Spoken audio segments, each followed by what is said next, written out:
Para enseñarles el avance del día de hoy.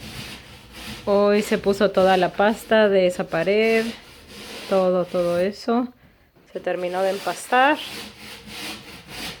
Que es la cocina todavía que se está terminando. Después se empastó también toda esta pared, todo eso, la parte de enfrente, bueno, alrededor de la ventana.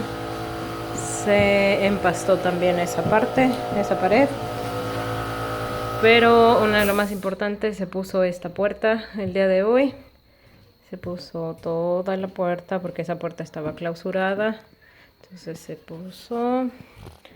También se terminó de empastar toda esta pared del pasillo. Y esta también. Ese es el área de lavado, de lavadora y secadora. Se pusieron las llaves para la lavadora, la secadora, la conexión, bueno, también ese contacto. Y se está terminando de poner aquí. Nada más falta una pieza, que aquí es el área de lavado. Después sigue en el baño. El baño también ya está casi terminado de empastar. Esas son las paredes. Bueno, ahí está la tina. También ya se puso hace unos días. Y terminamos con el cuarto principal, que igual ya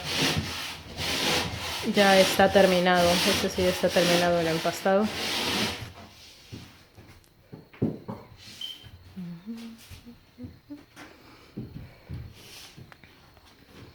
También el día de ayer se puso toda la base para la caja de la luz. Bueno, gracias. Bye.